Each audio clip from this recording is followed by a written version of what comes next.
ಪೊಡವಿಗೊಡೆಯನ ನಾಡಿನಲ್ಲಿ ಜನಸಾಗರವೇ ಹರಿದು ಬಂದಿದೆ. ಶ್ರೀಕೃಷ್ಣ ಜನ್ಮಾಷ್ಟಮಿ ಹಿನ್ನೆಲೆ ಉಡುಪಿಯ ಶ್ರೀಕೃಷ್ಣ ಮಠದಲ್ಲಿ ವಿಶೇಷ ಕಾರ್ಯಕ್ರಮಗಳನ್ನು ಆಯೋಜನೆ ಮಾಡಲಾಗಿತ್ತು. ವಿವಿಧ ಧಾರ್ಮಿಕ ವಿಧಿವಿಧಾನಗಳನ್ನು ನೆರವೇರಿಸಲಾಯಿತು. ಶ್ರೀಕೃಷ್ಣನಿಗೆ ಅರ್ಘ್ಯ ಪ್ರದಾನ ಮಾಡಿದ ಪರ್ಯಾಯ ವಿದ್ಯಾಸಾಗರ ತೀರ್ಥ ಸ್ವಾಮೀಜಿ ಅವರು ಹಾಲು ಹಾಗೂ ನೀರಿನ ಮೂಲಕ ಚಂದ್ರನಿಗೆ ಹಾಗೂ ಕೃಷ್ಣದೇವರಿಗೆ ಅರ್ಘ್ಯ ಸಮರ್ಪಣೆ ಮಾಡಿದ್ರು. ಬಳಿಕ ಉಂಡೆ ಚಕ್ಕುಲಿಗಳನ್ನು ಶ್ರೀಕೃಷ್ಣನಿಗೆ ಅರ್ಪಿಸಿದ್ರು. ಮಹಾಮಂಗಳಾರತಿ ಬಳಿಕ ಶ್ರೀಕೃಷ್ಣನಿಗೆ ಮಠದ ಅರ್ಚಕರು ಹಾಗೂ ಭಕ್ತರು ಅರ್ಘ್ಯ ಸಮರ್ಪಣೆ ಮಾಡಿದ್ರು.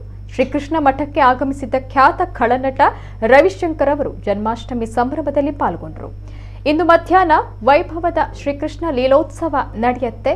ಇನ್ನು ಜನ್ಮಾಷ್ಟಮಿ ಹಿನ್ನೆಲೆ ದೇಗುಲಕ್ಕೆ ಜನಸಾಗರವೇ ಹರಿದು ಬಂದಿತ್ತು. ಇಂದು ವಿಟ್ಲ ಪಿಂಡಿ ಸಂಭ್ರಮ ಕೂಡ ನಡೆಯುತ್ತೆ.